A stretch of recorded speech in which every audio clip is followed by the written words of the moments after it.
I had made an image, and I thought to myself, what will happen if I shine a lot of really bright light on one spot? And what I found is that certain frequencies of, certain materials and certain colors of materials, you'd shine a bright light on it, and you'd get this really strange effects of the camera. In some cases, the camera shutting off. It's well known that the LiDAR can affect optical sensors, and those effects can be really dramatic.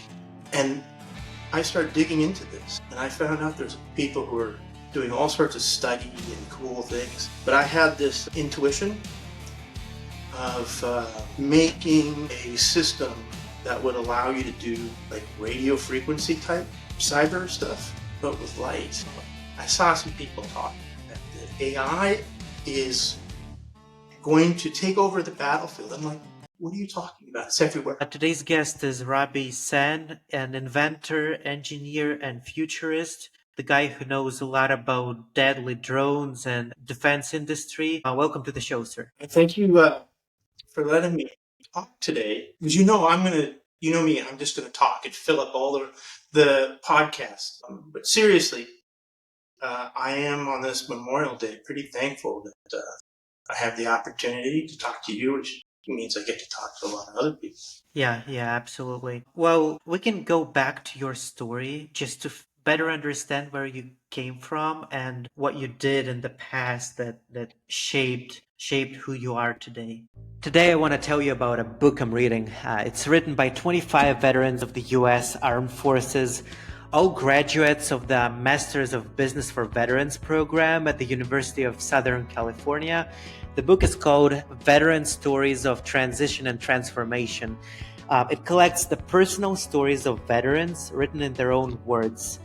Pick it up for yourself or a veteran you love. Check out the link in the description for 10% off. Okay, so my origin story, because I'm a superhero, I can cause problems anywhere. I was raised where I am right now in a place called Richland, Washington, that's famous for making the nuclear material for the bomb that dropped on Nagasaki. So there's a huge facility here. There's quite a few nuclear reactors, and there's a lot of people all dedicated either to cleaning up the mess that they've made with the nuclear fuel disposed inappropriately, just dumping it in a ditch. All this, wasted nuclear fuel, they still find it buried in the dirt. And then there's a lot of people who are dedicated to keeping these power plants going and maybe installing some new ones.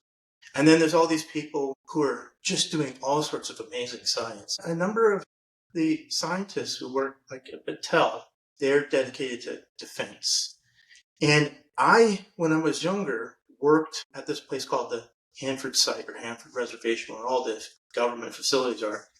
And it made me very interested in two things: space, aerospace, and defense, especially kind of maybe abnormal or very interesting defense, because I was lucky to get to work on these projects that were epic in proportion and very unusual. And so I took that through university and then into some of my first forays by myself as a consultant into government. I was really disappointed because that wasn't the norm.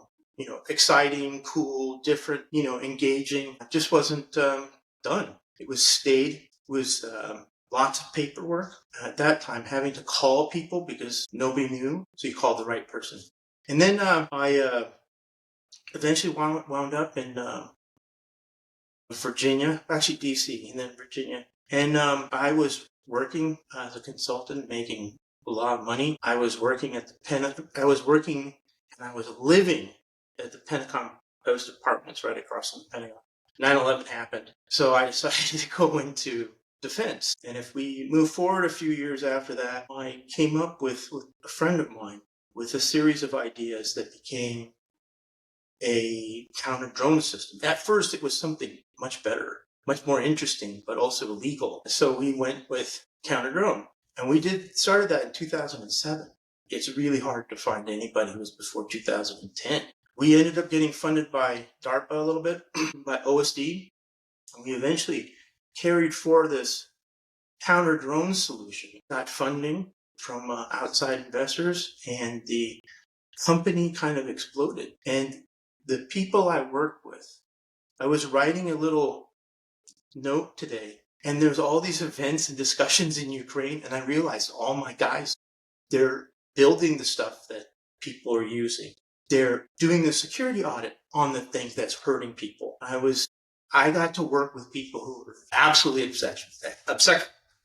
They were amazing. And we got to do work that maybe 10 different groups, a lot of AI stuff in 2016, 2015 that just wasn't done. There were some people like a guy named Tim O'Shea who was way ahead. But I think if you went around everywhere and looked, if there was anybody doing counter drone, it was all, the same thing. You see something and you blast it. So that's my origin story. So what happened after that, and what are you doing now? Well, after that was not so great. Got to work with all these wonderful people, but we had some problems with myself and the other executives, and the people who worked there were all having a hard time with how things were being managed. They probably had, quite a bit of hard time with me because they were all extremely smart, but I just thought about things that aren't normal, how to solve a problem. That's a different way of solving a problem. And a lot of times the way I want to solve the problem is the technology is not ready for it. Laws aren't ready for it. People aren't ready for it. So there was all this friction, and some unfortunate things happened, and I decided I couldn't be around it, and I quit. And then I was moved to take care of my parents, and they passed, and it was very difficult taking care of them, dealing with them passing, and all these other kind of things. And I'm trying to make money, so I started a new business, and I got a sort of a shock because I would tell people what was really cool and what we should do, and they say, okay, go ahead and do it. I wasn't very hands-on. So I had to relearn and teach myself. But one of the things that happened is I found out I absolutely loved that. Absolutely loved it. And all I wanted to do was work and build things and get people to use them. Some of the stuff that I came up with or built at that time, there was like one thing that was very new in the realm of wireless and neural networks. There was some stuff that was really boring, like a drone with a tracking camera, and it could detect people trying to hide in a certain way. And I don't know anything about these topics. I did academically, not hands-on. And then while I was doing all this, I had been learning how to paint and draw. And while I was doing that one day, I had made an image, and I thought to myself, what will happen if I shine a lot of really bright light on one spot? And what I found is that certain frequencies of, certain materials and certain colors of materials, you'd shine a bright light on it, and you'd get this really strange effects of the camera. In some cases, the camera shutting off. There's an example in the news of somebody who's filming a vehicle while they're fixing the LiDAR. And this is a really well-known thing that will happen, and it's very dangerous because you can burn your eyes and they're not doing anything the right way. They're hacking around. It's well known that the LiDAR can affect, let's say, optical sensors. That's the right way to say it. And those effects can be really dramatic, which may be good. Hard. That's the science and engineering part. And I started digging into this, and I found out there's people who are doing all sorts of study and cool things. But I had this intuition of making a system that would allow you to do like radio frequency type cyber stuff, but with light. And I think a lot of people have tried that. I've done it in limited situations, carefully setting things up, experimenting under controlled conditions. And I realize I have to upgrade my equipment, change my approach, all these things, but I can do it. And so I've been thinking for years now, what happens when the adversary starts to do this? What happens when they start taking control of a vehicle or causing damage that builds over time or extracting information without anybody able to know what happens then. So that's one of the things I'm working on, as well as much more interesting, more aggressive ways of engaging with other systems. And it's pretty difficult. It requires a lot of specialized equipment. And then some of it is very cheap. So, I mean, it's something to think about. What happens when the Chinese came out with this news that they're doing this and that they're going to do it, to, I don't know who, Taiwan and us and whoever. So now they've made their intent known, and who's going to react? It's not very many. You don't hear about people saying, "Oh, we're dealing with it this way. We're countering it with this way." It's like going to be like drones. Nobody was there when the threat was happening. They all came much later. And I'll say a kind of controversial thing. Almost all of the response systems, counter systems, they're terrible. Some of them have amazing technology, but they don't fit the need. They sort of apply like a missile towards a drone. That works. And it may be in some cases a really good idea. But it is another controversial thing. Everybody talks about layered defenses. That makes total sense to me. But why do you have to have layered defenses? Well, one thing can't do everything. What is everything? There's only a certain number of things you have to do, right? There's like a kinetic disruption, some kind of energetic interaction with the device to manipulate its behavior, affecting the thrusters and other controls. You don't have to have 500 million different things. And then for detection, that's really hard. The radar stuff, I mean, there's a really, really good radar.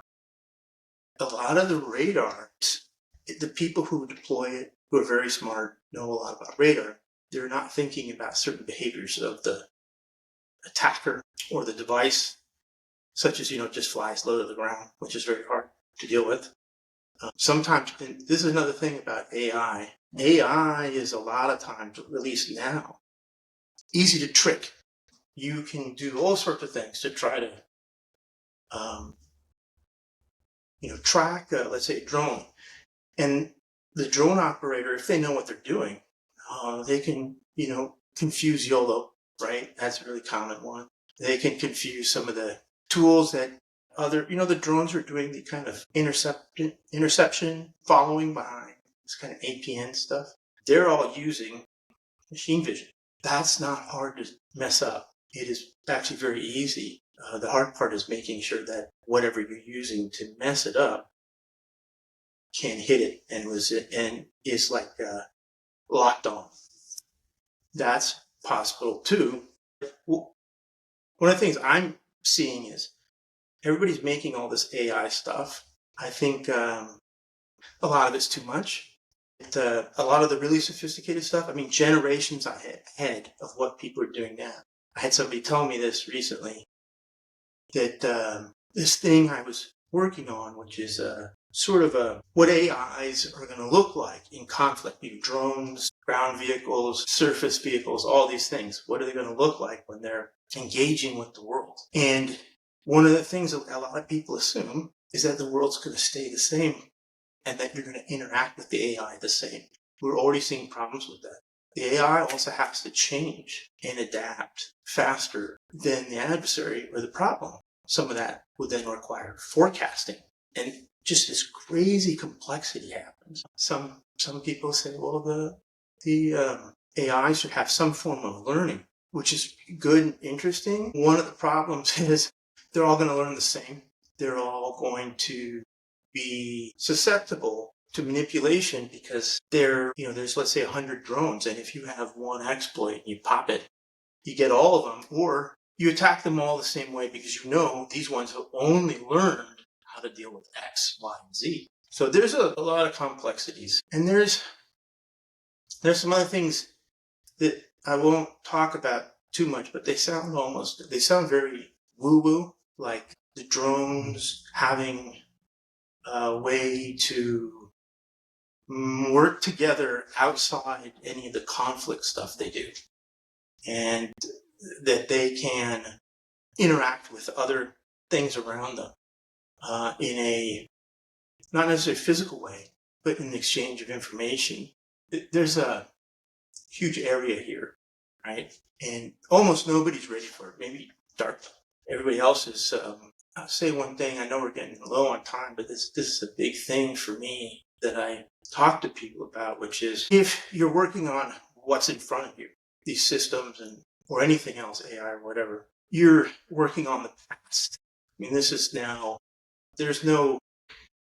But what do people say? Innovation is going to happen with this kind of stuff. If you're planning for work in 3 to 5 years, you're building something new. You're building one of these AIs. You're probably also working in the past. Because how long does it take to happen? How long does the adversary take to get to a state that is you're behind? What's going to happen with conditions? Change politics that we've seen affects conflict. And, if you're thinking like this, like I'm going to go build this, I don't care who's building it. If people in Ukraine are building it, they're behind. They're doing things like we did 3, 5, 10, 15 years ago. In fact, there's a technology that my guys came up with that's used in Ukraine, and it's from 2010 or before. So, I mean, using stuff that's old is not bad. It works, like artillery. But if you're trying to solve these really complex challenges with your new set of widgets, you have to take a completely different point of view. And this is the thing that gets me uncomfortable when people talk about warfare. Like if they're talking about, some people, I saw some people talk that the AI is going to take over the battlefield. I'm like, what are you talking about? It's everywhere. You know, the Ukrainians, I think, started with 10,000 new AI drones to test them. Now I think they're at 100. And they're buying them all, which says something.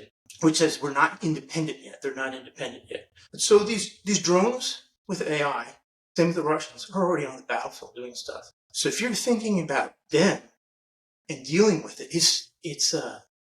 we passed the point of kind of no return where you could do something and have overmatch. If you really want to be successful in this kind of future conflict and understand what's coming, you have to think a lot farther than 5 years. You have to think in a way that's very hard for most people, which is you have to think in a way that's not like you. You have to be disruptive. Don't think about innovation. Innovation in warfare is not a good thing in general. One guy learns how to shoot the other guy with this gun, and they put a bayonet on it, and this is innovation. And then somebody makes a nuclear weapon. That's disruptive, and it finishes the war. So you have to think like this. And so what's going to be the nuclear weapon counter to AI that's non-destructive to the environment around it? Won't get out of control. How do we, make these things? Are they easy to make? Low cost? All that kind of stuff? Does that matter? I mean, this is one of the funny things you hear people talking about low cost. The army of drones, FPVs, there's now a lot of evidence that those low-cost drones are rather expensive, not only in lost opportunities. They take a whole bunch of people to manage and support and fly, and those kind of things have a broader impact than directly losing a drone, which they lose a lot of them. These AI drones, they're pretty lethal, pretty worrisome, and when you look at their costs and their hit rates are going to be, I think it's 70 to 80%. The hit rates for FPVs are 10 to 20. It might actually be lower. So you're losing all these drones, which is not necessarily a bad thing, but you have to then find your next set of drones and put people on. And this is this kind of ridiculous churn. You don't want the AI drones. They're off doing their thing. They're hitting their targets. And it says something as well, is everybody's talking about how they're going to do FPV drones. Now some of them are talking about AI drones. There were people writing about this in 2016, 2018, that this is what's going to happen. This is how you engage with it, and this is how you deal with it. Scholars, academics. It's a bit surprising to me so few people have listened to these, very well-respected academics who are saying, this is going to happen, we have to prepare for it. And when it happens, nobody's paying attention. And when it gets to a head boiling point, now everybody's concerned. And that's when that's the wrong time. Now it's somewhat out of control. That's a bunch of opinion by me. For one question, turned it into a 20 minutes. No, it's a lot of great insights. So my takeaway, one of the takeaways is that drones have been the work on drones and innovation there has been around since like mid 2000s to 2010s. Then AI, what we see now is just kind of delayed. There's a delay between the innovation and what we see now on the battlefield. So if you want to work on something that is going to, move the needle and disrupt, you have to think 10 years, 15, 20 years away from now. And the final question to you before we end, do you have an idea of what kind of technology that would be that we needs to move the needle and to introduce some breakthroughs? Well, I mean, there are some things, and they're real, but people immediately say that they aren't real. If you're looking 10, 15 years ahead, is the biologicals showing up in the battlefield as sensors, radio or something, because a biological is going to have an easier time not getting detected, and some of them can do things that we can't right now do with kind of modern technology. There's some bacteria you can put in a stew of nuclear waste and everything, and they will live there happily, where you put normal kind of instrumentation to see what's going on. You do it for a long time, it gets damaged. Biologicals is a big thing. What we're seeing on the ocean subsurface. I accidentally got involved with a friend who wanted to build submarines, little submarines. And I built all those, and I realized how incredibly hard that environment is. How do you solve the problems they have? People are solving them, like just now, like high speed, high bandwidth wireless underwater is a huge deal, because they're getting like maybe meg or two off current network exchanges. So like people are like operators and stuff who are trying to, let's say, blow obstacles, or you have a bunch of drones that act as mines and act as torpedoes and do whatever you want to talk to them and not get caught. The space is a very sensitive place to talk, because almost everything cool is classified. But there's a lot of things. One of the things that really interests me, there's a lot of science has been on these CubeSats. Well, they don't network them and integrate them into like virtual arrays of virtual systems. So those have a huge defense and intelligence value, because if you have one satellite's got a bunch of antennas on it, if you have a virtual array that's 100 kilometers by 10, you can listen to a lot. So there's a lot of exciting things. What people want to talk about is Ukraine. They should also look at Africa, because all the mistakes we're making there, we're going to make new ones over in Africa, because we don't care about it until we have to go there. South America, Asia, India, and Pakistan, who've been going at it for a long time. India was somewhat prescient. They had the counter drone and all the stuff we expect. But what are we going to see next? There's going to be a lot of focus on dampening signature, and without having to. How do you dampen signature on a fighter without making totally new frames? Or even when you make a new airframe, how do you give it a edge? Like the Chinese fighter everybody's worried about. Publicly, it's not known how effective it is at absorbing radar. That's a big deal, because it, from what I've seen, is not as a plane very performant, but it doesn't matter if nobody sees you and you can shoot at them from a long way away. This is unfortunate. What I was talking about with the AI's learning, they're in their drone. The growth of the supporting technologies around that will be really cool to watch. But there's going to be like a whole bunch of worries, and there's ways to deal with them, like engaging with these things, these AIs, in their hardware and in a simulator, or with other pieces of hardware, but they're also constrained. The hardware is stripped down, but they can do certain things. That's pretty normal today. But the goal would be not to look for programming bugs, bad behaviors. Behaviors is a really important word. This is a thing that's folks in AI have been talking about for a long time. It's a thing that can show up right now. The technology's there. And what the drones would look like is, in a combat, would be truly frightening and potentially you could build out the code such that a lot of it is like simple components, not modules or anything, but they're like a behavior module or whatever. And the AI in there is going to generate what it needs to get to what it thinks is the next set of capabilities so it can meet its objectives. And there's like all these problems along there. I mean, you can think of it. This is what people call it, the Terminator situation. I personally like that because from watching it, it seemed like there was no protection for the components and systems in Terminator, so probably some hackers would just take it over right away. That'd be awesome. This is a thing too, is that happens in Ukraine. A bunch of people deploy various technologies. Usually it's too noisy, but they can hack into people's drones. And there's ways to hack into those drones and attack them, even when they're types of drones that people haven't seen. Not very many people know how to do that. You can go talk to like one of the EW shops in the United States or Ukraine. They'll mostly just look at you like, what are you talking about? You're an idiot. Everybody's, talking about there's going to be a lot more EW, then there's the cognitive EW and the reactive EW.